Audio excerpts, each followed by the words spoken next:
Itu topik kita kalau based on kemarin yang ada silabus dari kita itu bakal bahas tentang how to find your research topic. Jadi ini aku izin share screen dulu ya teman-teman. Oke, sebelumnya aku mau minta maaf banget nih PPT jelek banget menurut aku. Jadi maaf ya teman-teman karena aku kayak dikejar banyak deadline juga. Oke, kita hari ini akan membahas how to find your research topic atau kayak how to get an idea untuk research kalian. Dan aku menekenin dari awal kalau brainstorming itu capek karena kalian akan bertarung di pemikiran diri kalian sendiri dan kalau kalian kerja kelompok atau lomba secara berkelompok itu kalian akan berperang dengan pemikiran teman-teman kalian juga gitu. Oke, pertama kita a little bit review dari yang minggu lalu, 2 minggu lalu sama bareng Rio juga. Ini kita belajar banyak tentang kayak dalam komposisi tim itu peran setiap orang itu penting dan SI saat ini yang ada itu udah kayak cenderung ke KTI ya teman-teman. Dan ingat kalau kita itu bukan FEB, jadi statistik kita itu mungkin emang akan di bawah mereka. Jadi kita bisa dibilang kayak ilmunya cukup ngambang dan cukup eh, nanggung lah gitu. Tapi it's okay karena lomba SI perpajakan itu banyak banget, jadi nggak menutup kemungkinan teman-teman juga. Oke, sebenarnya untuk memulai kalian memiliki ide, kalian itu harus milih dulu, kalian mau ikut lomba apa. Karena ini fokusnya di research dan esai. Ada beberapa kompetisi esai yang mungkin teman-teman juga udah familiar ya. Ada Texplore yang lagi running juga sekarang. Ada Tex Series, ini yang Universitas Brawijaya punya. Ada Textival, ini UIN Jakarta. Jadi ketika kalian mau mulai research, kalian harus lihat dulu kompetisi yang kalian ini khusus untuk kompetisi ya teman-teman. Bukan maksudnya in general gitu. Sebelum kalian memilih topik, kalian harus lihat dulu tema besarnya itu apa sih. Dan biasanya selain mereka memiliki tema, mereka itu akan ada subtema. Subtema ini yang biasanya terdiri atas apa ya bisa dibilang kayak pertanyaan-pertanyaan dari mereka yang sekiranya kalian bisa jawab. Jadi subtema ini tuh kayak ada loh sesuatu yang bisa dibentuk dari subtema ini dan ada sesuatu masalah dari subtema ini yang diharapkan kalian bisa ngasih solusi di akhirnya. Kurang lebih tuh garis besarnya kayak gitu. Dan ini notes dari aku, mostly di tahun yang sama, kompetisi esai itu memiliki subtema yang mirip-mirip. Jadi ketika kalian itu udah buat satu paper, ini tuh sebenarnya bisa kalian recycle mungkin dari sudut pandang yang berbeda, POV yang berbeda, untuk menghasilkan paper baru. Jadi kalian nggak perlu ngulang banget dari awal, tapi tetap berbeda gitu antara satu kompetisi dengan kompetisi lainnya. Itu notes pertama ya teman-teman. Oke, kalau dari aku sendiri, ini sebenarnya aku notes dari awal juga. Kalau dalam kita brainstorming ide, itu nggak ada yang namanya cara yang pakem. Jadi itu akan semua kembali ke nyamannya teman-teman itu sebenarnya kayak gimana. Tapi kalau dari aku, ada 3 tahap ketika kalian brainstorming. Pertama itu discovery, kedua exploration, dan yang ketiga validation. Nah, pertama ada discovery. Nah, kalian kok udah nentuin nih, kira-kira kalian mau ikut kompetisi mana? Kompetisi ini pasti punya tema dan subtemanya. Subtema itu biasanya ada beberapa nih teman-teman. Dan kalian itu bisa pilih salah satu atau dua dari subtema yang ada, yang menurut kalian, kayaknya kalian paling suka deh topik ini. Dan kayaknya kalian tahu, kalau topik ini, aku tahu arah mau pembawaannya itu kemana. Kalau kalian udah menentukan interest kalian itu ke subtema yang mana, next step kita adalah exploration. Nah, exploration itu tuh lebih dalam teman-teman. Jadi kita harus lihat kalau misalnya kita angkat topik subtema A, kira-kira orang-orang yang eh, berkenaan atau yang bersinggungan dengan topik A ini tuh apa sih? Siapa sih? Dan sebenarnya di topik A ini tuh lagi ada regulasi baru apa sih? Atau permasalahannya saat ini tuh kayak gimana? Nah, untuk eksplorasi, kalian ini bisa pakai 5W1H atau kayak mind mapping. Jadi ada matriks untuk kayaknya kalau permasalahannya A, kita bisa ngasih solusi yang seperti ini. Nah, itu nanti di belakang ada. Nah, yang ketiga adalah validation. Kenapa validation ini penting? Meskipun terdengar kayak ini kan jauh banget nih sampai validasi. Tapi kalau dari fondasi kalian awal itu udah salah, akan susah untuk kalian itu ngulang lagi dari awal. Karena tuh capek teman-teman. Brainstorming itu capek. Jadi sebelum kalian terjun lebih dalam lagi, kalian validasi dulu. Apakah topik kalian ini tuh relevan sama subtemanya? dan apakah ini tuh ada data-data yang mendukung. Apakah ini ada kebaruan dibanding kepenulisan-kepenulisan sebelumnya. Kurang lebih sebenarnya secara garis besar itu tuh tiga ini cukup aku jalani juga sih, tapi bukan yang kayak plek ketiplek aku discovery dulu, aku eksplorasi, baru validasi. Jadi itu bisa berubah-ubah dan aku note sekali lagi kalau ini tuh nggak pakem ya teman-teman. Jadi tergantung teman-teman nyamannya gimana. Oke, jadi tools yang kita butuhkan ketika kita mau research itu apa sih? Ini tuh sebenarnya lebih ke tools ketika kita menulis ya. Dan kalau aku boleh jujur, ini tuh sebenarnya nggak semua pasti akan dipakai gitu. Misal pertama Excel atau spreadsheet. Ini kan biasa teman-teman pakai misal untuk buat tabel atau buat matrix atau sekedar untuk mind mapping.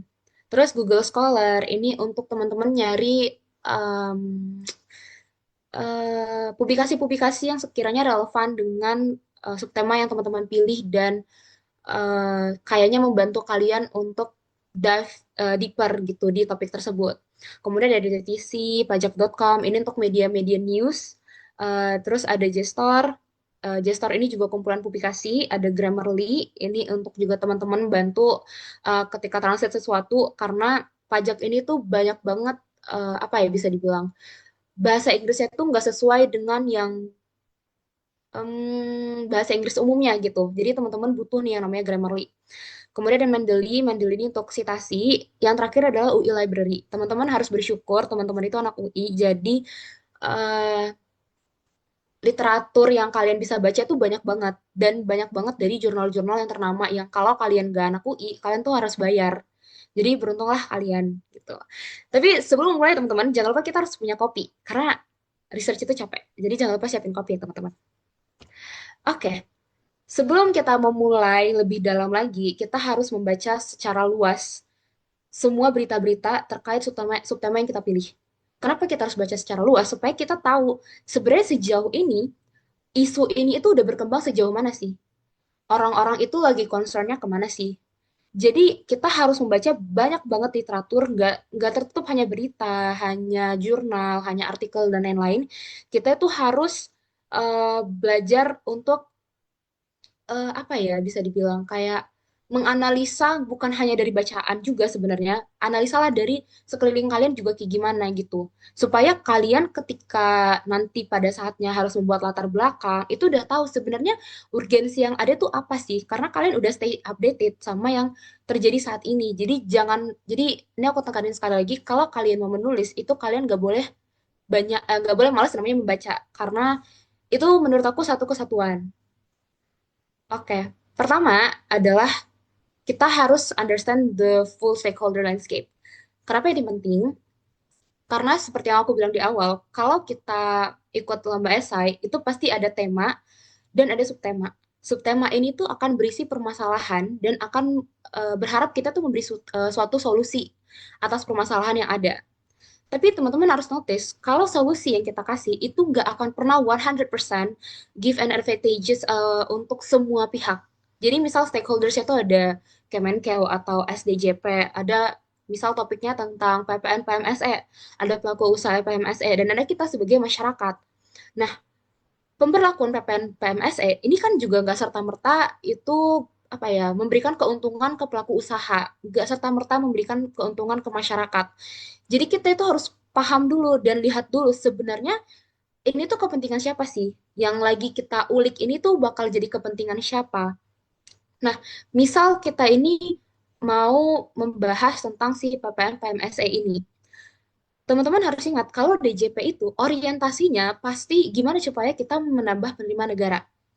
Sedangkan pelaku usaha atau kita masyarakat ya kalau bisa bayar pajak seminimal mungkin. Ini adalah dua kontradiktif POV gitu antara pemangku kepentingan dengan kita yang mungkin kayaknya terbebani gitu dengan PPN PMSE gitu. Tapi untuk teman-teman bisa mengerti landscape-nya itu kayak gimana dan sebenarnya tujuan lebih detailnya itu gimana, kalian tuh harus lihat misal pemberlakuan PPN PMSE ini kan pasti ada peraturan turunannya ya teman-teman. Kalian itu bisa baca regulasi dan naskah akademik. Nah, Biasanya kalau yang aku lihat, teman-teman aku itu hanya akan fokus di pembacaan regulasi. Mereka lupa untuk baca naskah akademik. Kenapa naskah akademik ini penting? Karena biasanya di dalam naskah akademik itu ada namanya teori-teori yang mereka pakai. Ada benchmarking yang pemerintah gunakan. Dan di naskah akademik ini akan diberitahukan kenapa ini tuh dilakukan secara akademik. Maksudnya ada reason akademiknya gitu. Jadi karena ini berkaitan dengan research paper esai, teman-teman pasti akan banyak banget bergantung pada teori, benchmarking, dan reason secara akademiknya itu gimana. Karena kan kalau bisa dibilang, kita itu kalau di paper research esai kayak gini, itu tuh kayak, apa ya bisa dibilang, yang penting tuh kita bisa memberikan alasan secara akademik. Jadi menurut aku ini cukup penting dan kalau bisa teman-teman nggak skip gitu part untuk membaca naskah akademiknya. Meskipun nggak semua naskah akademik itu baik ya teman-teman isinya. Dan kalau misalnya teman-teman emang niatnya lebih banyak, lebih jauh lagi, teman-teman juga bisa nih wawancara ke beberapa pihak. Mungkin kalau ke Menkel nggak harus DJP, mungkin ke BKF gitu-gitu tuh masih relate teman-teman. Jadi mengerti sebenarnya maunya pemerintah itu apa. Karena meskipun kita tahu kepentingan mereka itu adalah penerimaan negara, nggak serta-merta emang tercipta karena penerimaan negara. Bisa aja misal ada namanya cukai rokok, kalau teman-teman tahu. Cukai rokok itu pada dasarnya sebenarnya dibilang kalau secara teori itu adalah earmarking tax. Earmarking tax ini apa? Earmarking tax ini adalah pengenaan pajak yang kemudian akan digunakan untuk mengantisipasi atau sebagai apa ya jaminan kalau eksternalitas negatif yang timbul itu bisa diperbaiki dengan si earmarking tax ini gitu. Jadi memang enggak serta-merta kepentingan pemerintah itu adalah penerimaan negara. Ada juga sisi di mana mereka ini pengennya tuh ngasih apa ya, pengennya tuh jangan sampai eksternalitas negatif itu karena adanya market failure dan lain-lain, pemerintah tuh nggak bisa ikut ambil andil gitu. Selanjutnya, misal ada di pelaku usaha PPN, PMSE. Otomatis sebenarnya kepentingan mereka gimana sih supaya beban pajak ini berkurang? Karena kalau misalnya mereka udah jadi pemungut PPN, teman-teman, kalau mereka nggak buat bukti potong dan lain-lain, mereka tuh bakal kena sanksi. Dan sanksi PPN itu mostly dari dasar pengenaan pajaknya. Dan ini merupakan nominal yang cukup besar, teman-teman. Karena kalau teman-teman nanti melihat ke depannya, pelaku usaha itu sekali transaksi itu bukan kayak cuman 10.000, 20.000, enggak teman-teman. Mereka tuh biasanya berjuta-juta, bahkan bermiliar-miliar. Jadi 1% pun dari 1 miliar itu aja udah berapa ratus juta gitu.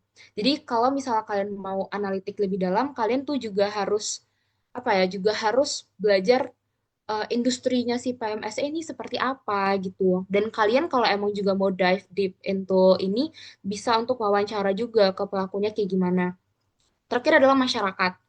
Kalau masyarakat, ini sebenarnya kalian bisa balik ke diri kalian sendiri. Kalian bertanya kepada diri kalian sendiri, sebenarnya oke nggak sih untuk aku tuh membayar PPN PMSE? Nah, kalau misalnya teman-teman itu nyadar, kalau teman-teman subscribe Netflix, kemudian Spotify, Google, dan lain-lain, itu kan sebenarnya teman-teman udah bayar PPN juga ya di situ. Karena kebetulan Google, Netflix itu udah jadi pelaku usaha PPN PMSE juga nih teman-teman. Tapi kalian nyadar nggak kalian membayar gitu? Sebenarnya enggak kan? So, actually, meskipun kalian berharap, aku pengen itu harga lebih rendah. Tapi dengan harga saat ini pun, aku juga nggak masalah gitu. Jadi kalian harus menganalisis secara apa ya brainstorming itu secara kayaknya it's okay deh kalau misalnya masyarakat itu membayar PPN karena PPN PMSE ya specifically karena ya pembayarannya biasanya hanya di range berapa ratus sampai berapa ratus ribu gitu dan masyarakat itu nggak sadar untuk membayar karena apa ya identiknya PPN itu kan pajak tidak langsung ya teman-teman jadi pasti ketika kalian membayar itu kalian nggak nyadar sebenarnya kalian bayar. Jadi kayak ada willingness yang kayak under pressure yang kalian juga kayak tahu nggak tahu gitu. Jadi sebenarnya as masyarakat juga oh sebenarnya it's fine aja ketika mereka nggak tahu. Tapi kalau mereka udah tahu pasti mereka kayak oh lumayan juga ya selisihnya kalau aku bayar dan nggak bayar gitu. eh dan aku note sekali lagi, kalau setiap solusi yang akan kalian tawarkan di subtema, itu nggak akan serta-merta bisa memberikan keuntungan bagi semua pihak, teman-teman. Jadi, eh, kita itu tuh menciptakan solusi bukan hanya untuk satu kepentingan. Kita tuh menciptakan solusi gimana supaya solusi ini itu bisa berdampak ke semua kepentingan. Nggak harus memberikan keuntungan, tapi berdampak ke semua kepentingan dan berdampaknya kalau bisa secara positif gitu. Oke, selanjutnya ini tuh bagian research yang supaya kalian itu ketika udah dive yang harus bener-bener nulis itu tuh nggak apa ya nggak harus ngulang lagi dari awal. Kalian tuh harus mempertanyakan 5W tambah 1H dari research kalian gitu. Pertama, eh, of course udah pada tahu ya 5W 1H itu ada who, what, when, where, why, and how. Pertama, who is affected by this issue. Jadi siapa sebenarnya sih yang terimplikasi dari isu ini? Itu pentingnya kalian tahu sebenarnya stakeholders ini yang berkecimpung itu tuh siapa aja sih. Supaya kita tahu fokus kita itu seharusnya ke pelaku industri mana gitu. Selanjutnya, what is the core problem or policy gap? Nah, kalau policy gap atau core problem, ini itu sebenarnya akan kalian temuin ketika kalian udah riset lebih dalam. Tapi kalian juga bisa menemui ini kalau misalnya kalian sering baca berita atau lagi sering baca regulasi, kalian akan mengerti sebenarnya ada loh policy gap antara kebijakan undang-undang sama peraturan pemerintahnya, dan ini tuh bisa dijadiin isu.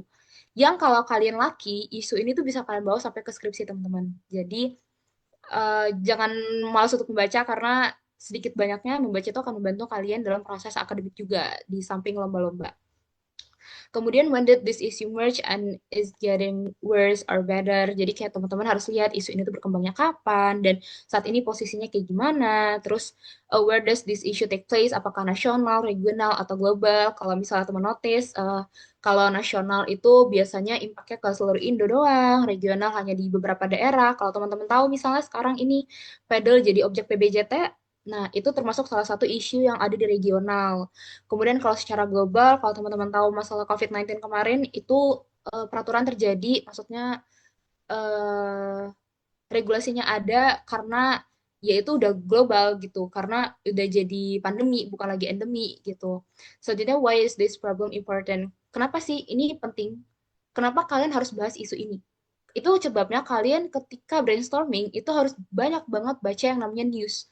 Harus banyak banget baca yang namanya berita, harus up to date sama kondisi global atau kondisi Indo saat ini tuh baik secara ekonomi maupun eh, secara apa ya, secara garis besarnya itu lagi di posisi seperti apa, itu penting karena kalau kalian bahkan merasa sebenarnya ini itu nggak urgent, kalian akan susah untuk ke depannya memastikan ke juri kalau ini itu isu yang harus dituntasin sekarang loh gitu. Itu bakal susah teman-teman. Jadi teman-teman harus sering banget ngebaca untuk kasih tahu posisi Indonesia tuh saat ini seperti ini dengan kondisi seperti ini bla bla bla gitu. Nah, yang terakhir adalah how can policy or fiscal tools solve or reduce the problem. Ini yang aku bilang tadi bahwa yang kita dimintakan ketika membuat esai adalah solusi atas permasalahan yang ada saat ini. Jadi, misal teman-teman mengangkat apa ya? Kalau kemarin tuh ada tentang pajak internasional terkait penerapan BEPS Pilar tuh kalau teman-teman tahu. Nah, BEPS Pilar tuh ini tuh implikasinya gede banget nih ke negara-negara berkembang. Kenapa? Karena kita negara berkembang itu udah nggak bisa kayak ngasih ngasih apa ya, menjual nilai dari tax haven atau kayak insentif pajak 100% ke investor dan lain-lain. Dan ini kan impact ke kita nih, karena kan kita sebagai negara berkembang itu kita yang membutuhkan dana masuk. Sedangkan negara luar itu adalah pemberi pasokan dana ke negara-negara berkembang kayak Indo. Nah, kita gimana sih caranya supaya adanya BEPS Pilar tuh ini juga nggak terlalu gimana-gimana banget gitu ke Indo. Dari sisi pemerintahnya seperti apa? Karena kan sebenarnya kepentingan banget di sini pemerintah. Karena kalau pemerintah nggak dapat investasi apa-apa, mereka mau pekerjain yang lain itu kemana gitu. Dan kalau nggak ada investasi masuk ke Indonesia, pengangguran otomatis akan bertambah dong. Jadi ini penting untuk teman-teman memikirkan kira-kira sebenarnya kebijakan pajak ini itu bisa menyelesaikan atau bisa mengurangi masalah yang ada itu seperti apa, kebijakannya harus seperti apa gitu. Nah, terus kita nggak boleh lupa untuk ke checklist beberapa ini. Pertama terkait relevan nggak sih sebenarnya yang topik akan kita ambil dengan subtema yang kita pilih. Jangan sampai karena kita terlalu banyak membaca, akhirnya kita itu melebar.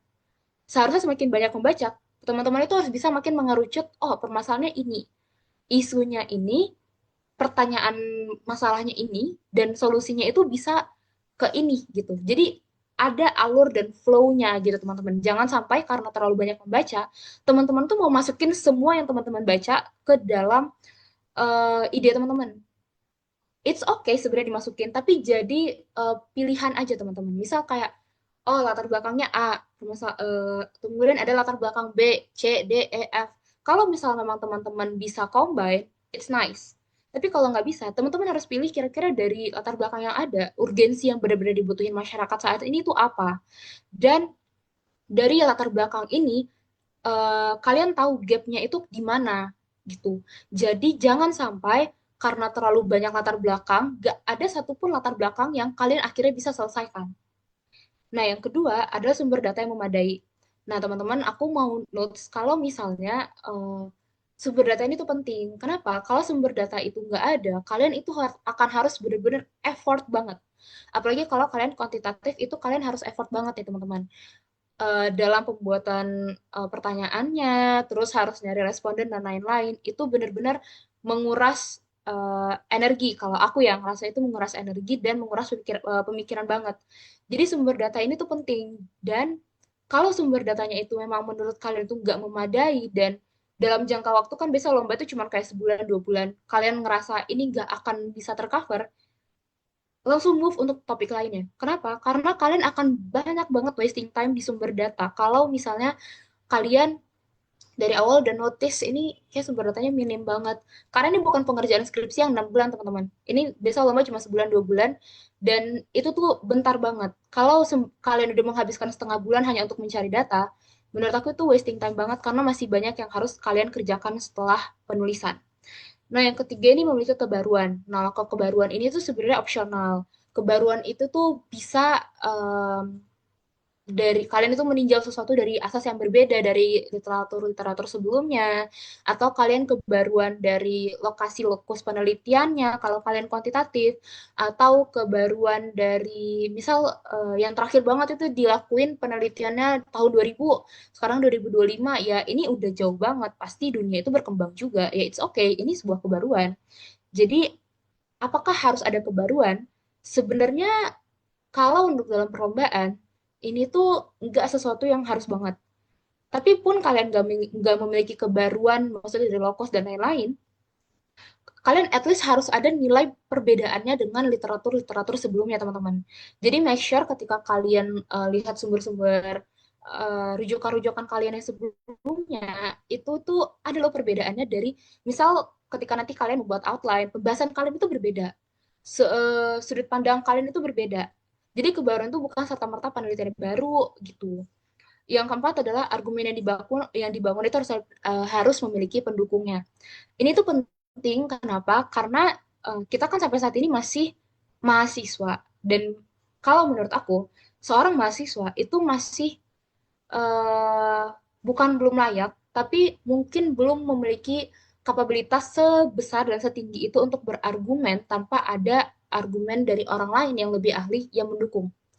Jadi ketika misal teman-teman bilang nih, eh, pajak itu membebani masyarakat. Mungkin secara logik kita tuh tahu, oh iya memang membebani masyarakat. Tapi pendukungnya apa? Apakah kita hanya serta-merta bilang pajak ini membebani masyarakat? Teman-teman itu harus nyari pendukung. Misal, kenapa membebani masyarakat? Siapa sih yang orang ngomong kalau pajak itu membebani masyarakat? Dampaknya itu seperti apa sebenarnya? Sampai teman-teman itu bisa bilang, pajak itu membebani masyarakat. Jadi jangan sampai kalian mengeluarkan statement, tapi statement kalian itu nggak ada rujukannya ke siapa-siapa. Jadi inilah pentingnya kalian akan mensitasi, akan belajar membaca banyak, karena kalian butuh teman-teman yang namanya ketika berargumen, argumen kalian tuh ada pendukungnya. Jadi at least ketika kalian ditanyakan sama juri, kalian bisa bilang, oh iya, pajak itu membebani. Karena masyarakat itu harus dipotong nih tiap bulan PPh-nya berdasarkan undang-undang bla bla bla. Terus ekonomi global saat ini juga lagi belum stabil. Jadi jangan sampai kalian itu memberikan argumen, tapi argumentasinya itu ya hanya argumentasi deskriptif yang nggak ada penunjangnya gitu teman-teman. Jadi kalau kalian mau research, kalian harus make sure topik yang udah sekarang lagi kalian pikirin itu tuh udah memenuhi keempat ini. Jadi kalau teman-teman nanti buat apa ya? Biasanya kan kalau teman-teman itu ngelakuin sesuatu pasti ada ini ya update sejauh mana sih kita udah bekerja atau maksudnya udah sejauh mana sih kita melakukan research ini gitu kan ada tuh. Nah teman-teman tuh bisa nih masukin ini apakah hasil brainstorming teman-teman udah relevan, sumbernya udah ada kebaruan dan argumentasi yang akan kalian ini akan ada pendukungnya. Ini penting banget untuk di checklist nih teman-teman. Oke. Sebenarnya presentasi aku ini singkat banget karena aku habis ini tuh bakal mau ngejelasin ke teman-teman gimana cara memanfaatkan yang namanya remote lib dan lontar. Kalau teman-teman sering buka, oke banget. Tapi kalau enggak, ini aku bakal ajarin teman-teman untuk membuka remote lib dan um, lontar. Lontar itu by the way kumpulan skripsi, tesis, disertasi dari mahasiswa-mahasiswa juga ya teman-teman. Dan aku mau tekanin lagi, kalau yang aku sebutin sebelumnya, itu adalah bukan formula yang legit, yang kayak, oh ini harus step by stepnya seperti ini. Itu akan di-adjust lagi senyamannya teman-teman, senyamannya kelompok teman-teman kayak gimana. Dan mungkin aku akan membuka sesi Q&A after aku present tentang remote lib dan lontar ya teman-teman. Wait, aku stop share dulu. Um,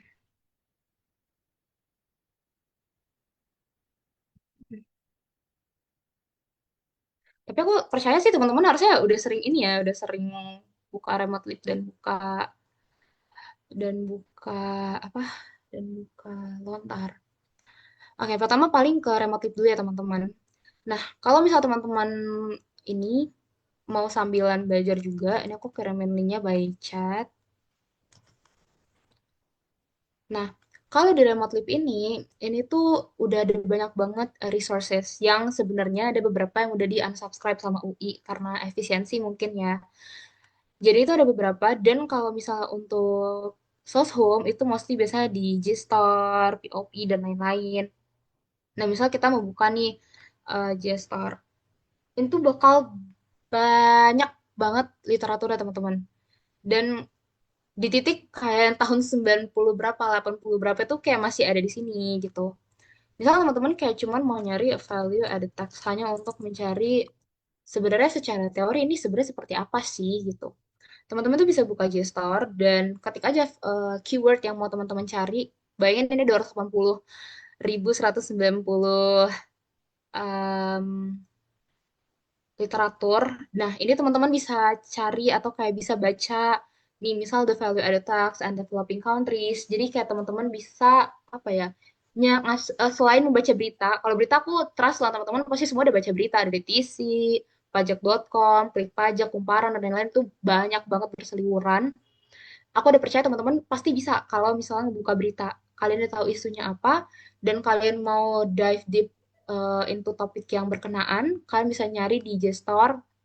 Ini kumpulan jurnal-jurnal, artikel-artikel yang sekiranya bakal relevan ke teman-teman gitu. Nah, misal kayak The Value Added Tax and Developing Countries, ini tuh banyak banget teman-teman. Dan ya nggak perlu semua dibaca gitu ya. Yang sekiranya menurut kalian judulnya itu bakal ini aja sih yang bakal berkorelasi nih ke teman-teman gitu. Penelitiannya itu boleh banget dibaca. Dan itu masih banyak banget karena nggak cuma ada JSTOR di sini, di Remote Lab itu ada banyak banget. Ada nanti eh pokoknya ada banyak banget deh jurnal-jurnal inter yang keren. Maksudnya kayak kalian tuh bisa punya privilege baca banyak jurnal itu privilege teman-teman.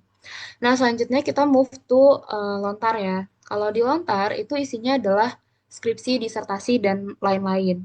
Nah, kalau kalian mau membaca skripsi cutting atau disertasi atau tesis terbaru, specifically untuk ilmu administrasi fiskal, teman-teman itu bisa ke spesifik. Ini aku belum kirim ya, linknya wait.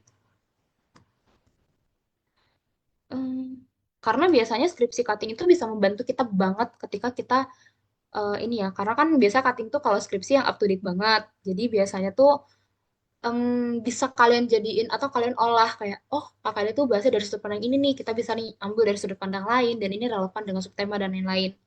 Ini tuh kalian bisa ke spesifik, terus ini ke semua, ini kalian bisa ke program studi, nanti kalian bisa cari ilmu administrasi fiskal. Terus kalian bisa mungkin ke tahunnya, misal ke tahun yang terbaru 2024 kali ya. 2005 belum keluar. Jadi kalian bisa cari, dan ini bakal ketemu skripsi bisa, tesis bisa, disertasi bisa. Nih, ini tuh banyak banget, misal kayak terkait konsumsi tembakau, kemudian industri daur ulang plastik yang berkaitan dengan apa sustainable development dan lain-lain. Dan ini bisa teman-teman pakai, maksudnya bisa teman-teman kembangin lebih lagi dibandingkan ini gitu, karena kalian udah ada acuannya nih gitu. Tapi bukan berarti kalian menggunakan skripsi cutting untuk paper kalian itu big no ya teman-teman, karena ini hanya sebagai sumber referensi. Jadi oh cutting itu bahasanya tuh dengan alur seperti ini. eh Kalian itu bisa apa ya, bisa lebih luas lah gitu pembahasannya karena udah ada basicnya. Jadi kan tinggal nambah yang lain gitu. Apa sih yang bisa ditambah yang kira-kira di cutting itu tuh belum membahas gitu. Ini banyak banget dan aku percaya skripsi cutting itu pasti akan ada banyak yang nyangkut ke subtema-subtema esai paper research gitu teman-teman. Jadi kalau kalian itu lagi stuck banget, aduh aku udah baca eh, berita-berita tuh juga nggak ada yang ngebantu aku. Kayak aku ngerasa ini tuh bukan isu yang urgent banget dan lain-lain. Kalian bisa banget baca skripsi cutting untuk nambah wawasan dan kayak nambah, oh ternyata itu jadi urgent karena ini loh gitu. Jadi kalian tuh bisa nambah banyak banget topik di pemikiran kalian dan eh, paper research essay kalian selanjutnya kalau kalian itu membaca skripsi-skripsi cutting. Tapi memang skripsi cutting itu halamannya banyak banget. Kalau aku tipe yang akan membaca ke kesimpulan dulu. At the end sebenarnya cutting itu merekomendasikan apa sih? Atau sebenarnya at the end dampaknya itu apa sih? Karena kan biasanya kalau skripsi itu kan menganalisis solusi, nyari solusi atau kayak menelaah sebenarnya dampaknya sejauh ini seperti apa dan apakah memenuhi asas dan lain-lain. Nah, itu teman-teman harus baca kesimpulan dulu. Dan kalau memang teman-teman tertarik dan sesuai dengan subtema ya go on aja, kayak ya udah lanjutin, kalian kembangin kembangin ya teman-teman, jangan stuck di oh kita cuma aja dari skripsinya cutting gitu. Itu big no banget teman-teman, karena kalian gak akan merasakan esensi dari menulis atau esensi dari research kalau kalian hanya ngelakuin kayak gitu teman-teman. Jadi di sini kalian akan ketemu banyak banget literatur skripsi-skripsi dari cutting yang aku berharapnya sih teman-teman ketemu topik yang teman-teman juga suka dan akan sesuai dengan subtema teman-teman gitu. Nah, menurut aku tuh kurang lebih sebenarnya presentasi aku hari itu cuman sekedar itu, karena balik lagi kalau brainstorming itu nggak ada hal yang pakem, jadi aku berharap teman-teman udah fine, nggak harus sekarang kalian menemukan cara ternyaman, tapi sering berjalannya waktu kalian ketemu. Karena kalau kalian pun sekarang lomba dan kalian ngerasa kalah kalah kalah mulu kayak aku dulu semester semester awal, it's okay karena aku juga anak yang harus eh, anak tangga per anak tangga. Aku nggak bisa kayak lift langsung naik ke atas gitu, aku nggak bisa. Teman-teman juga aku yakin banyak yang kayak aku harus per anak tangga. Dan jangan iri sama teman-teman kalian yang kayak naik lift kayak kenceng banget. Lift itu juga kalau kalian nggak rawat, nggak ada maintenance-nya juga bakal ngestak di salah satu lantai. Kalau misal kalian tetap jalan terus, meskipun itu lambat dan butuh proses, it's okay banget menurut aku. Tapi kalau teman-teman mau ada pertanyaan terkait brainstorming atau yang lain, boleh banget teman-teman.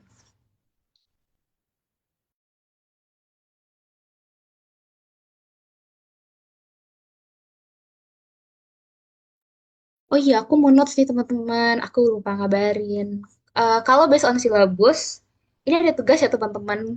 Coba deh kalian brainstorming idea. Jadi 2 minggu lagi bakal diskusi ke Rio terkait ide-ide yang kalian punya, dan kalian bakal bisa di-review juga by Rio idenya itu kayak gimana. Karena minggu depan, 2 minggu lagi itu tepatnya bakal pembuatan outline dan revisi ide-ide ataupun hasil brainstorming yang teman-teman punya. Jadi kalau teman-teman udah punya kelompok, ya coba aja untuk brainstorming antar kelompok. Kalau teman-teman memang belum ada kelompok, sendiri juga nggak apa-apa. Karena sendiri kan juga bukan berarti teman-teman ini ya kayak di bawah yang lain. No, kalau sendiri justru kalian punya apa ya, privilege kalau kalian tuh berpikir sendiri, jadi kontra satu dengan yang lain tuh hanya berada di kepala teman-teman gitu. Jadi Mohon banget teman-teman brainstorming, nyari ide, dan 2 minggu lagi bakal ada review ide dan pembuatan outline juga dibantu sama Rio teman-teman gitu. Mungkin dari teman-teman ada yang mau ditanya boleh banget ya, by chat juga boleh, by ini juga boleh.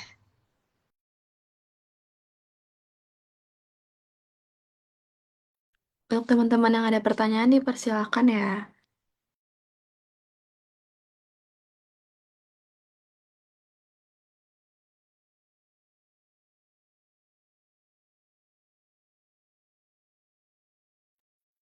Aku udah ada pertanyaannya, aku boleh nggak ya share pertanyaannya ke ini? Aku sebutin aja kali ya. Kak, aku mau nanya, sebelumnya kan kakak mention membaca itu harusnya bisa bikin kita mengerucut ke sebuah topik. Ada tips nggak ya kira-kira gimana caranya supaya kita baca dan gak malah melebar kemana-mana? Thank you, Kak. Sebenarnya kalau masih brainstorming, itu nggak apa-apa kalian buat seluas-luasnya. Tapi dari seluas-luas yang ada, menurut kalian yang paling penting itu yang mana sih? The most important thing yang ini urgent banget, yang harus banget untuk diselesain. Jadi kalau ini pemikirannya masih ke latar belakang, kalian tuh harus memikirkan sebenarnya kondisi yang benar-benar di barisan Indo dan akan relevan nih ke pembahasan kalian selanjutnya itu yang mana sih? Kalau dari latar belakang yang banyak itu kalian merasa semuanya ini bisa mengacu, maksudnya bisa relevan, it's okay kalau misalnya kalian bisa kembangin dan akhirnya solusi kalian menjawab semua latar belakang. Tapi kalau solusi yang akan kalian tawarkan ke depannya hanya menjawab satu dari banyak latar belakang dan pertanyaan, better kalian perkuat aja di latar belakang dan pertanyaan itu gitu. Nah, sebenarnya supaya nggak melebar, teman-teman tuh perlu banget buat yang namanya outline. Tapi outline ini akan dibahas minggu depan. Tapi spill the tea-nya adalah outline ini tuh em, pembahasannya itu lebih ke gimana ya bilangnya? Kalau secara garis besar, esai itu kan ada 3 bagian ya teman-teman. Ada pembuka, ada isi, dan ada penutupnya. Nah, kalau pembuka itu biasanya akan berisi ke latar belakangnya seperti apa. Terus rumusan masalahnya itu apa, pertanyaan penelitian kalian itu akhirnya apa, dan bertujuannya itu untuk apa sih. Masuk ke isi, nanti kalian akan belajar nih pembuatan kerangka teori, terus pembuatan pembahasannya seperti apa, terus yang terakhir adalah penutup kesimpulan dan saran. Nah, kalian kalau nggak mau melebar kemana-mana, harus buat outline. Outline itu tuh kayak kalian udah tahu flow kalian dari latar belakang, dari pembahasan sampai penutup itu akan seperti ini.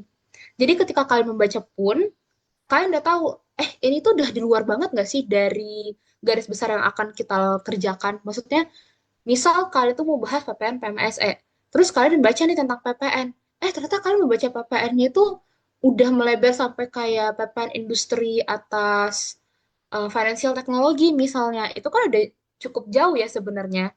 Nah, kalian tuh bisa kayak tarik lagi, oh ini tuh udah di luar dari outline banget dan nggak ada impact-nya apa-apa ketika kita membahas ini.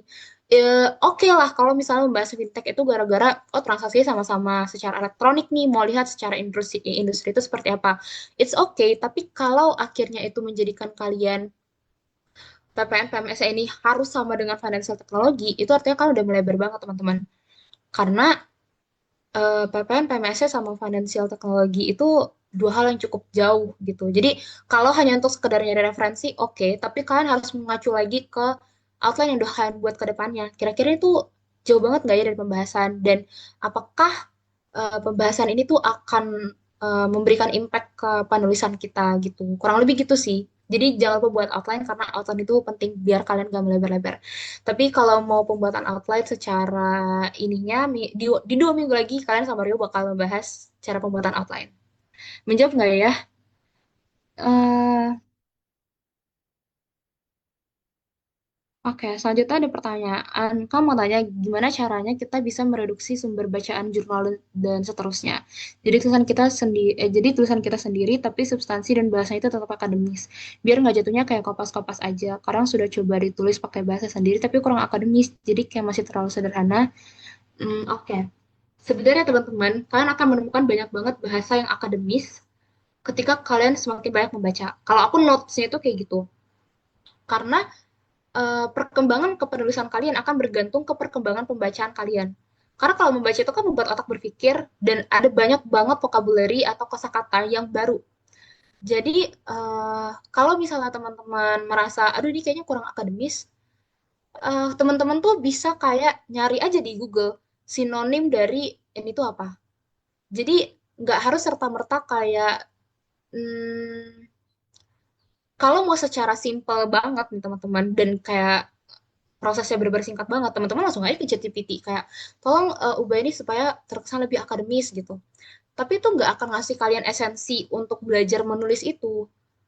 Kalian tuh bisa kayak word by word kayak nyari aja di Google kayak sinonim dari kata ini apa. Kalian akan ketemu tuh kata-kata yang menurut kalian, ih kayaknya nih akademis banget deh. Dan kalau aku merasa ada beberapa cukup perbedaan ya teman-teman antara kepenulisan KTI ini. Aku tuh merasa seharusnya ketika kita menulis KTI, kita tuh udah tahu tujuan kita atau pembaca kita itu sebenarnya targetnya adalah orang-orang yang at least sudah memiliki basic skill atau pengetahuan terkait perpajakan. Tapi mostly yang aku temuin di beberapa kali aku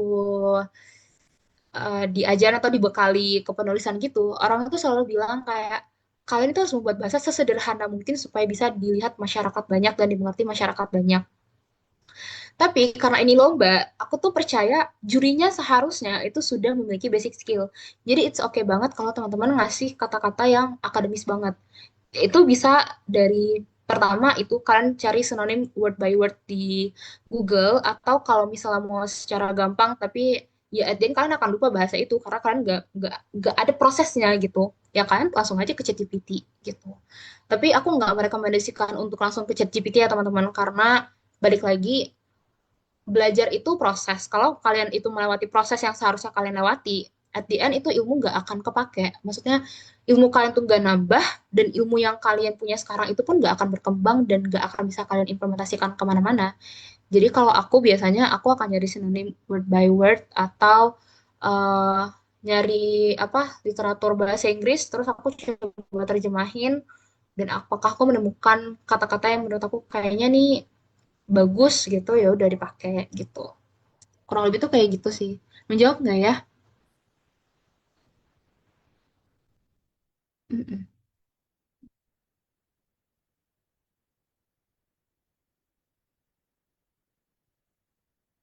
Kayak sama-sama. Kira-kira teman-teman ada yang mau nanya lagi nggak? Boleh by raise hand atau kayak by chat juga boleh banget.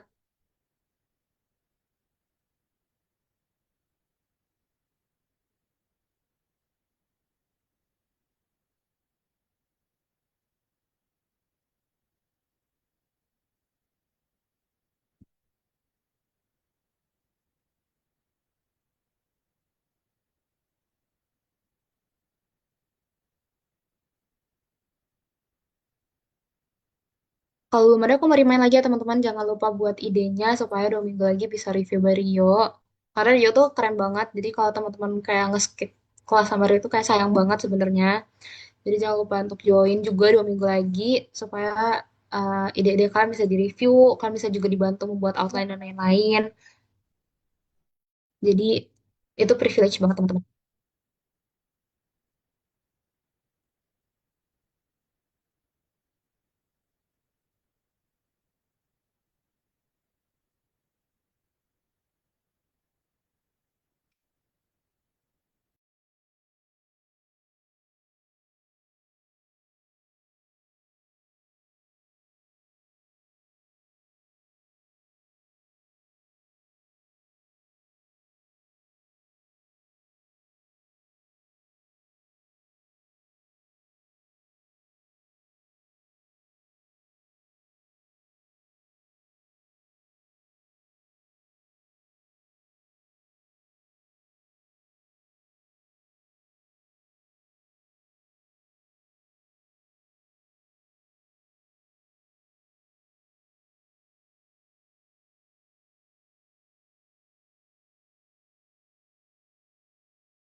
Teman-teman ada yang masih mau bertanya kah?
Kalau teman-teman habis sesi ini terus baru kayak, oh kayaknya aku mau nanya gitu, boleh banget nanti chat aku by line atau by WA ya teman-teman. Tapi kayak bakal dari line sih. Kalau misalnya teman-teman juga baru belum kepikiran mau nanya apa, terus kayak tiba-tiba mau nanya sesuatu, boleh banget ke line aku gitu.